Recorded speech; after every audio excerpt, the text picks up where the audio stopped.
நீங்க அந்த புது வீட்டுக்காரர் பேரன் தானே? ஆமா. மெட்ராஸ்ல வேலை செய்யறதா சொன்னாங்களே?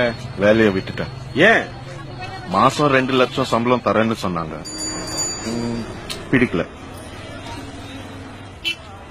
மாசம் 2 லட்சம் ரூபாய் சம்பளம் வேணாமா? அப்புறம் இனிமே இங்கதான். இங்கயா? இங்க என்ன பண்ண போறீங்க? விவசாயம். என்ன தம்பி, என்ன செய்யறோம்னு தெரிஞ்சுதான் செய்றீங்களா? இல்ல லட்சக்கணக்கில் சம்பளம் வேலையை விட்டு விவசாயம் பார்த்தா இந்த டிவியில பேட்டி எடுத்து போடுவாங்கல்ல, அதுக்காகவா? அப்பா 8 மணி ஆச்சுப்பா. 8:30 மணிக்கு கரண்ட் போயிரும். மிஷின்ல மாவாட்ட. என்னங்க தம்பி புதுசா என்னமோ பண்ணிட்டு இருக்கீங்க? இயற்கை முறையில விவசாயம் பண்ணிட்டு இருக்கேன்.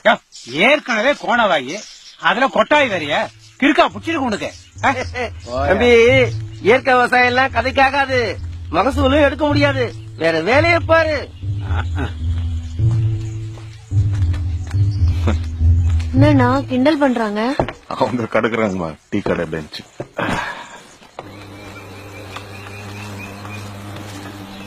ஏந்திரிங்க தம்பி. தம்பி இருப்பா அங்கே இருப்பா. மருந்து அடிக்கிறான், அந்த பக்கம் வராதீங்க. தெளிக்கும் போதே முகத்தை மூடிக்கிறீங்க.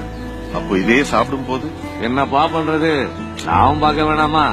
போக போக புரியும்.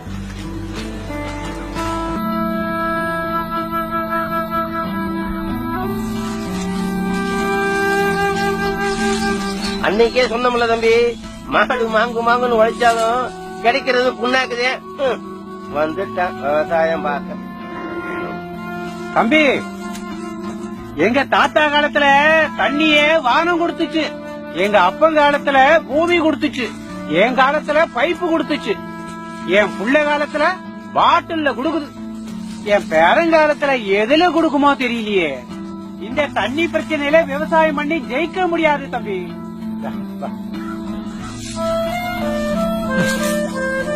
தம்பி இப்போ ஒண்ணும் கெட்டு போல, உங்க நன்மைக்கு தான் சொல்றேன். போய் பார்த்த வேலையை போய் பாருங்க. ஏசி ரூம்ல சம்பாதிச்ச பணத்தை கொண்டாந்து சேத்துல போட்டு எங்களை மாதிரி ஏன் கஷ்டப்படுறீங்க?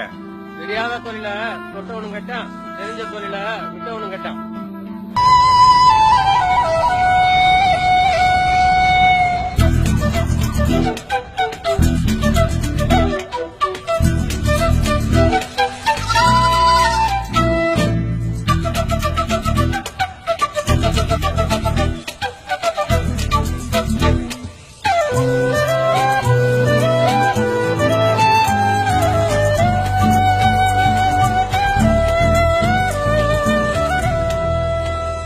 படிச்சுவன் தான் நினைச்சத சாட்சி விட்டீங்க.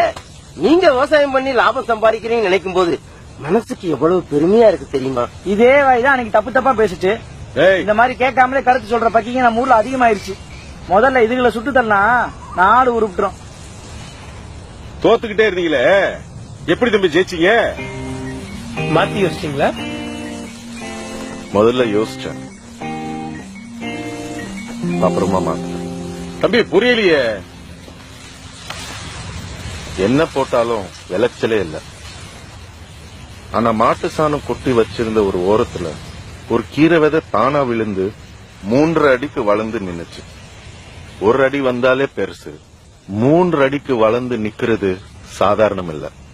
ஏன்னா நான் அதை விதைக்கல, விவசாயம் பண்ணல, ஒண்ணுமே பண்ணல. அப்போ இயற்கை நமக்கு ஏதோ சொல்லுதுன்னு மனசுக்குள்ள தோணுச்சு. சும்மா ஒரு நாள் தோண்டி பார்க்கும்போது 2-3 அடியில மாட்டு சாணம் மட்டும் இருந்துச்சு. மத்தபடி இந்த மண்ணுல ஒண்ணுமே இல்ல. உடனே 30 சதுர அடிக்கு ஒரு பாத்திய கட்டி அதுல 3 அன்னக்குடை ஏறுவ கொண்டு போய் போட்டேன். அது மேல வெந்தய கீரையை விதைச்சேன். முன்னாடி 4 சதுர அடிக்கு ஒரு கட்டு கீரை தான் கிடைக்கும். இப்போ 1 சதுர அடிக்கு 4 கட்டு கிடைச்சு. 30 அடிக்கு 500 ரூபாய் லாபம், 300 ரூபாய். இப்படி ஒவ்வொரு விதையா படிச்சு டெஸ்ட் பண்ண ஆரம்பிச்சேன். இப்ப இது ஒருங்கிணைந்த பண்ணையமா மாறி. என்ன தம்பி, வயலும் வாழ்வு மாதிரி பாடம் நடத்திட்டீங்க? எனக்கும் அப்படித்தான் இருந்துச்சு. வெரி சாரி தம்பி, மொத்த லாபம் எவ்வளவு கிடைக்கும்? மாசத்துக்கு 1 லட்சம் மேல. ஏன் தம்பி, இயற்கை முறையில விவசாயம் பண்ணா இவ்வளவு லாபம் கிடைக்குமா? ஏன் முடியாது? இயற்கை முறையில விவசாயம் பண்றதுக்கு மண்ணை பதப்படுத்தணும். அதுக்கே 2 வருஷம் ஆகும். அப்படியா? அது வரைக்கும் பல்ல கடிச்சிட்டு இருந்தோம்னா எல்லாருமே எந்திரிச்சிடலாம். இன்னைக்கு ஐடி லெவல்ல வேலை பாக்குறவன் தான் மாசத்துக்கு 1 லட்சம் சம்பாதிக்கிறான். இனிமே விவசாயம் பண்றவன் தான் அப்படி சம்பாதிப்பான்.